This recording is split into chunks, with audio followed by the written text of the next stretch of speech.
What if the Sacramento Kings decided enough is enough? This team isn't getting the job done. The organization isn't going anywhere. It is time for a full-on blow it up rebuild. Something that this Kings team hasn't done successfully for the entire 15-year playoff drought. On today's Locked On Kings podcast, we're going to explore this hypothetical path that the Kings could take, one that many Kings fans believe that the team should take, and all of the questions the Kings have to answer correctly in order for them to pull off a successful rebuild. Questions like, who do you on this current roster commit to building around and keeping?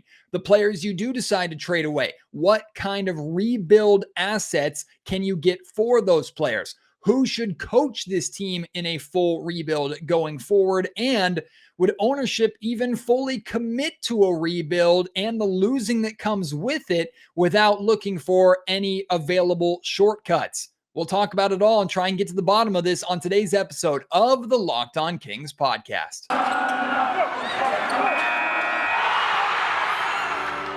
You are Locked On Kings, your daily Sacramento Kings podcast. Part of the Locked On Podcast Network, your team every day. And now, ladies and gentlemen, it is that time. Time for another episode of Locked On Kings. Hello and welcome into Locked On Kings, your podcast hub for Sacramento Kings coverage all regular season and all off season. If you're looking for in-depth analysis, game-by-game breakdowns, highlights, interviews with local and national experts, full coverage of your Sacramento Kings from January through December, this is the place for you, part of the Locked On Podcast Network. My name is Matt George. I have the privilege of being your host here. I've been a Sacramento sports media member for the last 7 years. This is my 8th season covering Kings basketball, formerly for Sports 1140 KHTK Radio in Sacramento, now with ABC 10 News and television. And as we are enjoying these couple of days off for the Kings, they host the Detroit Pistons tomorrow, Wednesday night, before they start a tough 5-game Eastern Conference road trip. I'd planned on doing this hypothetical podcast, this hypothetical rebuild and tank podcast earlier, but last week got kind of busy, and then I had myself a little bit of a COVID scare this week. Not to worry, everything is fine. Went and took a test, came back negative. It was great. Still not feeling the greatest, but I had to get this podcast out to you because this is really a topic that I'm excited to chat about and to go into more detail with, because this is a route that I don't think is correct for the Kings. And the reason why is because there's so many different questions, so many different things that can go wrong, so many different things that have to go right that this organization has not been able to get right over the last decade and a half. And that's including ownership changes, that's including front office changes, coaching changes, player changes. Like, this organization has tried to change so many things over the last 15 seasons, and they haven't been able to get a lot of these things right. And in reality, you have to get most, if not all of these things right in a rebuild, a full-on rebuild, in order for it to be successful. And I think it's important to define what is a successful rebuild. A successful rebuild is different to different people. I guess it's just how you ultimately, where your bar is, what your ultimate end goal is for the team. I'm going to call a successful rebuild actually winning a championship. To me, that's what success is. Even though the Philadelphia 76ers are one of the best teams in the Eastern Conference, they're a great team, a fun product to watch. They have Joel Embiid as a star that they got through tanking. I don't consider the Philadelphia 76ers a successful rebuild, especially with all the years of absolute garbage that they subjected their fans to, some of the worst teams in history, in order to get to the point that they're at. And an important side note when talking about the Philadelphia 76ers is a perfect tanking blueprint. A lot of things went wrong for the Sixers, and they got extremely lucky. They botched multiple picks, including Markelle Fultz, who didn't work out, including Jahlil Okafor. Joel Embiid was hurt for a while, although that's not really the 76ers' fault. He's turned into a fantastic pick for them. Ben Simmons was a great pick as well, except those bridges are so burned that Philly is going to be moving on from Ben Simmons here. All in all, that team still has not won anything. So I do not classify what the 76ers have done as a successful rebuild. Now, I understand you might, because that team is a perpetual playoff team. And maybe you got to, if you're on the mindset of you got to walk before you can run type thing, let's just get to the playoffs first before we even talk about championship. I totally understand that way of thinking. In fact, I can relate to a lot of those ways of thinking with how long it's been since we've just had a playoff game here in Sacramento. So I personally, my definition and the definition for this podcast of a successful rebuild is putting a team in a position to actually win a championship, which I guess you could argue the 76ers are in a position to win a championship, even if they haven't done so far. But your definition might be different. If so, that's okay. You can send me your thoughts on this rebuild, what you would do for a rebuild that just gets the Kings into the playoffs for multiple seasons in a row. If that's the route you want to take it, it's really up to you. But for me, the rebuild route to actually win a championship is something that is extremely difficult, that takes a lot of luck and a lot of really sound basketball decision making, and quite frankly, ownership uninvolvement in order to do correctly. And I do not have faith that the Kings are going to be able to do that. Now, also, it is important to note that this is extremely hypothetical and also extremely unlikely, because general manager Monte McNair has said recently that this Kings team is going for the playoffs, that is the best route available for them, which I do agree to some extent, that is the route, that is their goal, that they feel that they're closer to that than any sort of rebuild. So the likelihood of the Kings taking this route, completely blowing things up, tanking the remainder of the season and committing to a full-term rebuild is extremely low to begin with. And a lot of that has to do with the first question that we have to ask ourselves in this what if the Kings tank conversation, which is, does Monte McNair survive a rebuild? And the answer to me is no. Monte McNair does not survive a rebuild. The Kings need a general manager who they are willing to stand behind and commit to in order to pull off a full-on rebuild. I don't believe Monte McNair is that guy. Not that he is incapable of doing that, but there has already been pressure put on McNair to get results. And if he is not able to get those results, if he is not able to get this team to the playoffs, that clearly has been the goal put upon his shoulders by ownership. That's the goal that I'm sure he brought into his first job ever as a general manager here in Sacramento. Those were the expectations for him. So for those to be switched so drastically that the organization and ownership would allow McNair to completely rebuild this team how he wants to rebuild them, a full-on, no shortcuts rebuild, meaning at least 2 to 3 more losing seasons before you start to see that everything come into place. That's usually or typically how it goes in these full-on rebuilds. I don't think Monte McNair survives that, nor do I think Monte is interested in taking that route. He believes that he can do enough with the assets that the Kings have right now to get this team into the playoffs at the very least, and then work your way up the ladder towards a championship from there. So question number one, does Monte McNair survive a rebuild? The answer to that is no. That doesn't mean that it's impossible, but what that means is if you're going to commit to this general manager rebuild route completely, you probably need to change your general manager day one and allow him to start making decisions and start blowing up the team the way he sees fit right away. Question number two, and this might be the most important question overall when it comes to the Kings and a full-on rebuild. Is ownership, aka is Vivek Ranadive, willing to commit to a hard, full rebuild? Like I said, we're talking 2 to 3 more losing seasons, more than likely. And those could be really bad losing seasons. We're talking about the Kings being amongst the Rockets and Thunder of the NBA, like in a position for a top 3 pick, most, if not all of those 2 to 3 seasons, a tough watch on a nightly basis, and more often than not, a lessening crowd at the Golden One Center. People not necessarily going to show up to watch this team on a night in, night out basis. Although we do know Kings fans are usually so dedicated to this team that if you put a hope and possibility in an exciting young player or two, a number 1 or number 2 overall pick in front of these fans, that they'll probably show up at least to start a season to watch and to pay attention a little bit. I don't think that this ownership group is fully ready to do that. And what we've seen is that Vivek has allowed the Kings to really commit to one rebuild in particular. That was Vlade Divac's rebuild, but it was never a full rebuild. It was always like a quick turnaround mini rebuild. The ending of a DeMarcus Cousins or the DeMarcus Cousins era here, trading DeMarcus away, drafting De'Aaron Fox, and then going from there. And then, of course, the Kings got lucky the next year with their draft pick falling to number 2, which they took Marvin Bagley.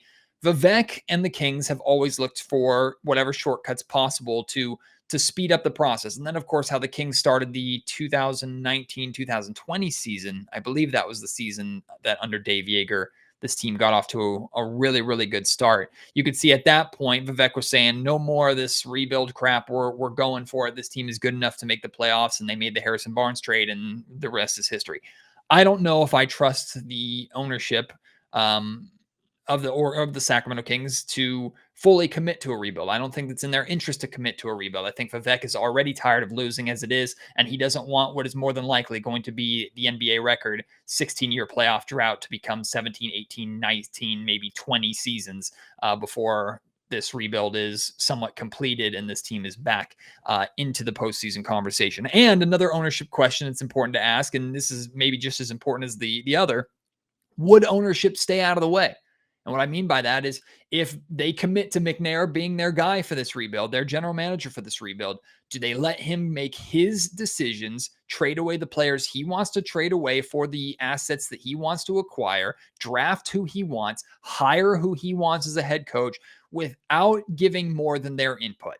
There's a big difference between giving your input saying, hey, I like this guy, or I think this guy would be a good fit, or I think fans would be interested in this guy, or I think this would be the right coach for us. And no, you need to hire this guy or draft this guy or sign this guy because he reminds me of this player, or I really like him, so get it done. That has gotten the Kings and this ownership group in trouble in the past. And if Monty's not that guy, then you go out and you hire that guy to make those decisions on your behalf for you without your permission. Or when you hire the guy, that is essentially you signing off and giving your full permission for that general manager to do whatever the hell they want. Which also, side note, after hiring McNair just a season and a half ago, or I should say an off season and a half ago, to fire him that quickly and to commit to another general manager for a full-on rebuild, I think would be a horrific look for this organization. But this is a hypothetical conversation anyway. So those are the major questions in regards to front office and ownership that the Kings have to ask. What about the questions in regards to this current roster, who they keep, who they trade, and what they could get for the pieces they decide to trade? We'll answer those, or try to answer those, in just a little bit. Today's episode of the Locked On Kings podcast is brought to you by Prize Picks. If you're not familiar with Prize Picks, they have the best NBA daily fantasy sports prop game on the market. Prize Picks offers more NBA props than any other DFS prop operator, and offers all the superstar players as well as bench and rotation players who only record a handful of minutes each game. So it's not just you betting on the biggest names in the game.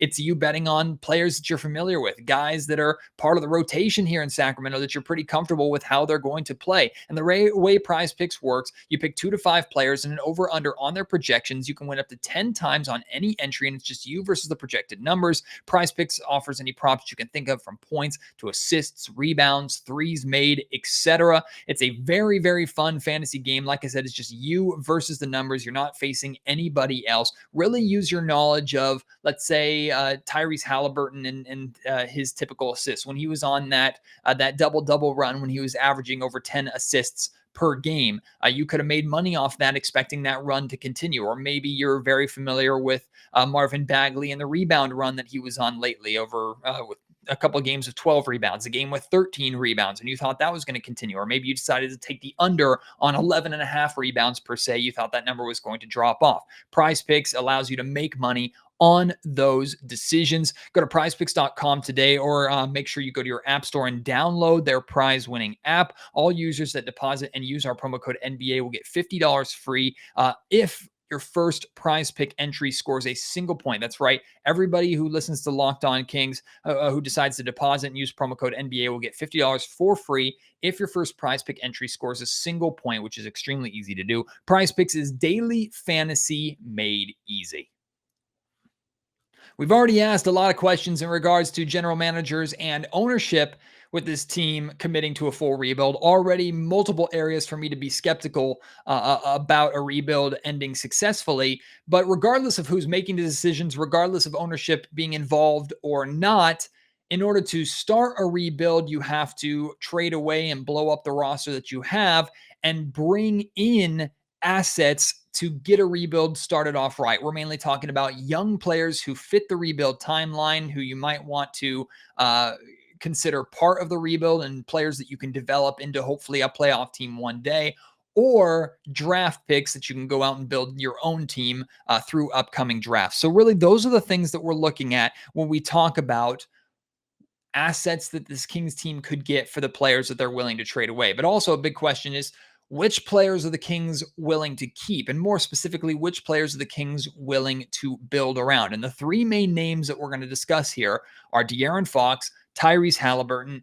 and Davion Mitchell. And we're actually going to start with Tyrese Halliburton because to me, he is the only no-brainer you would keep on this roster and would decide to build around for a rebuild. He is young. You have full contractual control over him. He's already such a significant part of this Kings team right now. It is definitely not his fault that this Kings team is as bad as they are. So to me, if anybody is untradeable or untouchable in this scenario, it's Tyrese Halliburton.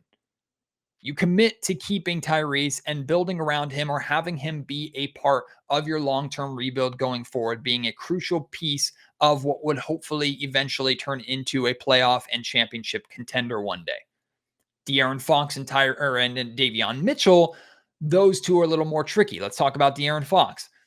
You have contractual control over him. You're also paying him a lot of money, which hurts your cap flexibility a little bit, but not a ton. Usually you don't need a lot of cap space when you're doing a rebuild. So you're not too concerned about that. You had De'Aaron Fox for the last 4 or 5 seasons, and he's had good moments.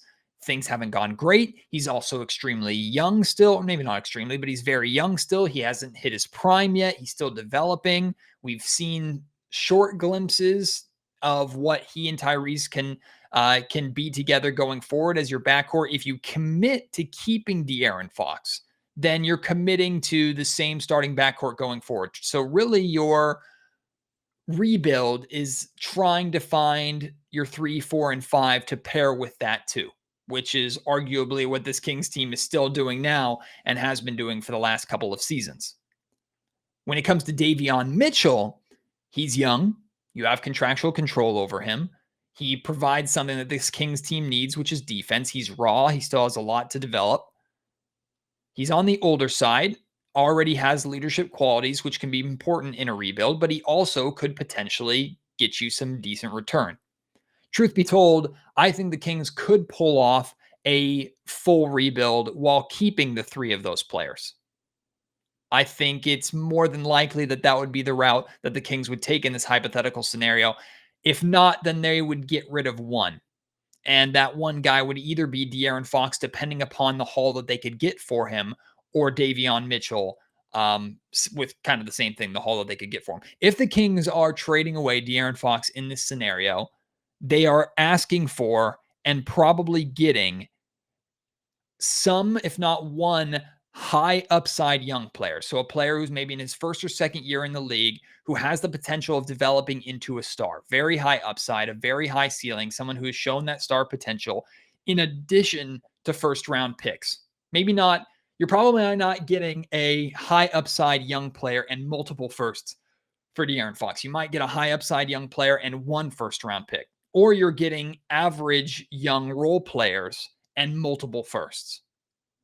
That's probably what you're getting for Fox, in which I would still probably say it's not worth it and hold on to De'Aaron in that scenario. Now, if you could somehow swing multiple high upside young players and draft picks to boot on top of that, then you consider moving on from Fox. What about Davion Mitchell? If you decide to move on from Mitchell, you're more than likely asking for and getting 1 high upside young player or 1 first round pick. And even then, I don't know if you get either of those from any team at this point in time. It would be probably more difficult to move on from Davion Mitchell for the assets that you want than it would be De'Aaron Fox. Other players on this roster that you're moving in this rebuild scenario, and what could you get for them? Harrison Barnes, you're getting a average young player and a first round pick, more than likely, for Harrison Barnes. And again, these are rebuilding assets. Now, of course, you could probably turn Harrison Barnes into a solid, steady veteran role player, but that doesn't really fit the rebuild timeline in a way that makes sense for the Kings going forward. You could find your veterans to help teach the young guys in free agency for cheap every single year. It's really not that difficult to do. For Buddy Hield, you're probably getting an average young player or a late first round pick. I don't see any team giving you a straight up lottery pick for Buddy Hield. And I don't see any team giving up a solid young high upside player for Buddy Hield. You're probably getting an average young player or a late first rounder. And I don't think you're getting both. Kind of the same thing with Marvin Bagley, an average young player or a late first round pick. And then for Rashawn Holmes, who's played very, very well, whichever team acquires him, you do have contractual control over. Rashawn, you're probably getting an average young player and a first round pick, very similar to the package that you would look for Harrison Barnes. So those are what I would expect to get out of the main pieces of this current Kings roster that Sacramento would be willing to move on from. And if there are names and picks out there that you would be willing to trade these players for, let me know what they are. You can reach me on Twitter at MattGeorgeSack, email me mattgeorgesports@gmail.com, or feel free to email me, or rather leave your thoughts down in the YouTube comment section down below. Now we have to talk about who would be the long-term coach for the Sacramento Kings, and candidates that would make sense, candidates that wouldn't make sense. And of course, we have to answer the major question that's on my mind and probably should be on everybody's mind. Why would a rebuild work this time for the Sacramento Kings? What would it take for the rebuild to actually work this time? We'll discuss that in just a minute. If you wanted to bet on the Kings successfully pulling off a rebuild, the odds would probably be heavily on the side of the Kings unsuccessfully pulling it off. But you can bet on multiple things sports related on betonline.ag. BetOnline would like to wish you a happy new betting year as they continue the march to the playoffs here in the NBA and beyond.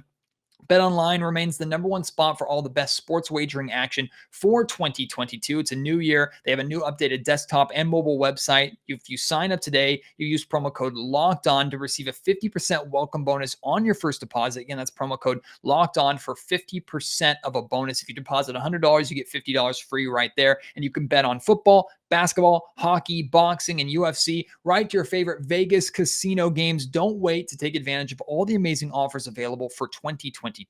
BetOnline is the fastest and easiest way to wager on all of your favorite sports. BetOnline, where the game starts. It's important to have the right guy as the head of your front office with full power to make the decisions that they want to make in a rebuild. It's important for ownership to fully commit and back the person that is making their basketball decisions and stay patient for a rebuild to be successfully completed. It's important for when you're starting a rebuild and blowing up a roster that does have talent, you get appropriate and the best rebuild type assets that you can get. But it's also very important when you do have a young team that is trying to rebuild, that is trying to develop into something going forward, especially if they're going to be losing their first handful of seasons.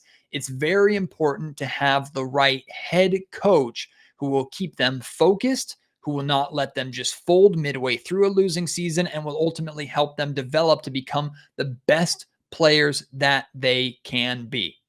The Kings, regardless of if they decide to rebuild or not, are going to be looking for a new head coach this upcoming offseason. I'm pretty confident that Alvin Gentry is not going to be the guy going forward, although I do believe he will be under consideration. There are other big names out there like Mike D'Antoni, who could potentially be under consideration for a Kings job. But in the case of this hypothetical scenario, this hypothetical full rebuild, guys like Terry Stotts and Mike D'Antoni are not the right coaches for this scenario, because those are guys who you want to put in charge of win now rosters to help take them ultimately to that promised land. As great of a coach as D'Antoni is, as great of a coach as Terry Stotts is, I don't think they would be the right guy at all in Sacramento to commit to 2 to 3 years of losing and full-on player development. In fact, I feel pretty confident in saying they would not be interested in that job. I have 3 candidates that I had written down that I think could be good fits. And 2 out of the 3, it would be their first ever head coach job, which I'm not scared of necessarily because there's not massive expectations on their shoulders taking over this Kings roster. The first of the 3 candidates, who is not a first time head coach, but is a big name out there, coming from the Brooklyn Nets. He's currently an assistant, I believe, with the Golden State Warriors, Kenny Atkinson. Kenny Atkinson is known for getting the best out of young players and helping young players develop. I think Kenny Atkinson could be a fantastic fit here in Sacramento, could be the right guy to help a full rebuild go forward if he's willing to leave winning situations in both Brooklyn and Golden State to come to Sacramento for those hard years.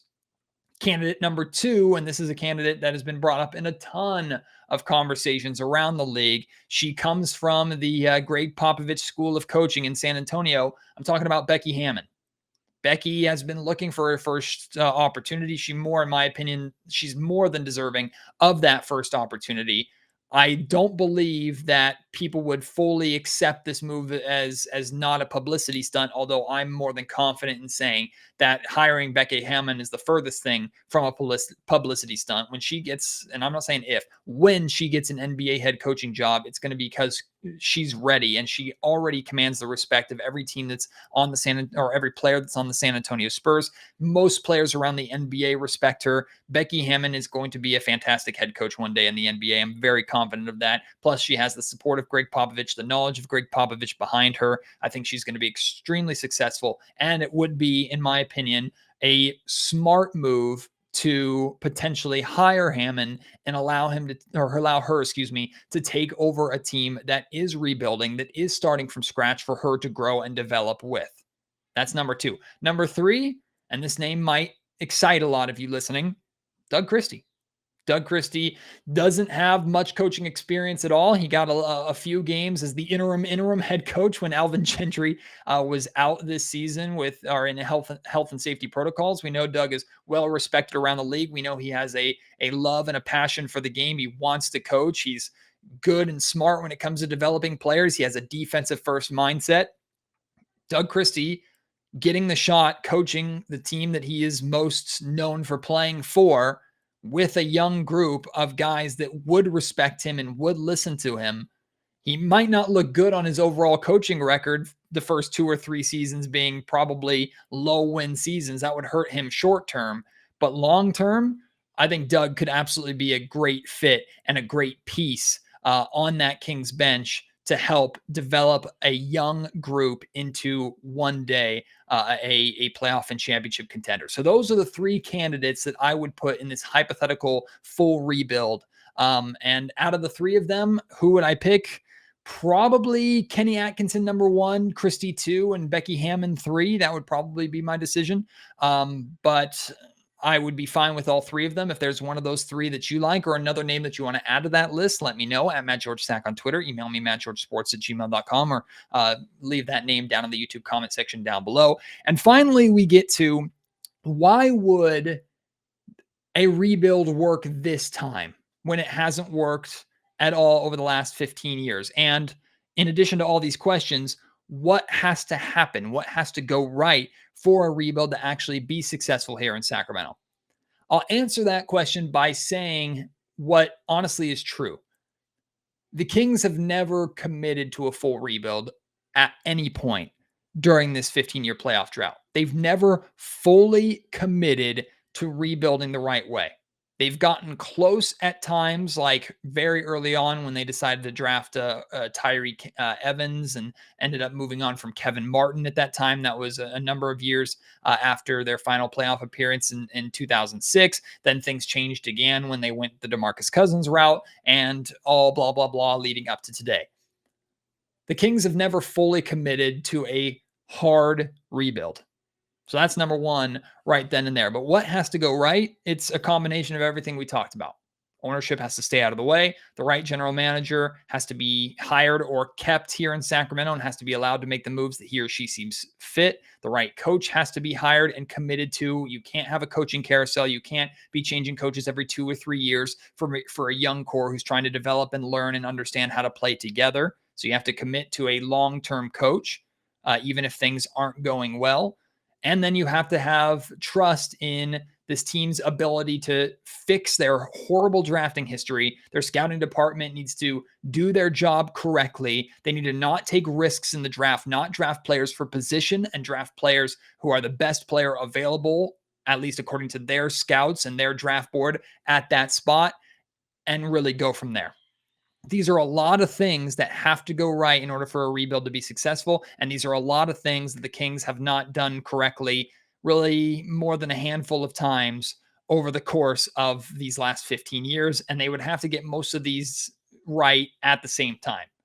It's a big gamble. It's a big ask for the Kings, which again is why ultimately I would not take this route if I was Sacramento. And it's more than likely not going to be the route that they take. But if you have faith in this route, you think this is the right route to go, and you want to make an argument for it being the right route and why the Kings would get it correct, or it's a better chance the Kings would get that correct than making the right trades and the right moves to get this, or for the most part, this current Kings team to the playoffs and beyond, let me know. I want to hear from you. Again, you've heard how to reach me, but one more time, at Matt George Sack on Twitter and mattgeorgesports@gmail.com if you want to email me or leave your thoughts down in the YouTube comment section down below. Hypothetical conversations are fun, man, and I would love to do more of these. If there's any other hypothetical conversations in regards to the Kings, whether it's trading players, broad hypotheticals like a full-on rebuild like we did today, let me know. I would love to do more of those going forward. Kings and Detroit Pistons tomorrow night. We should have a Kings and Pistons post-game podcast for you. I'm working on getting some guests here in the few days off that we have before the Kings and Bucks on Saturday to start this tough 5-game road trip. A lot is going on in Kings world. We're closer and closer to the trade deadline. More rumors are floating, and the smoke is only going to keep picking up as we get closer to the deadline. So make sure you stick around here for all the trade deadline coverage and beyond. Appreciate your support. As always, can't wait to chat with you next time. Until then, my name is Matt George. You have been listening to Locked On Kings, part of the Locked On Podcast Network.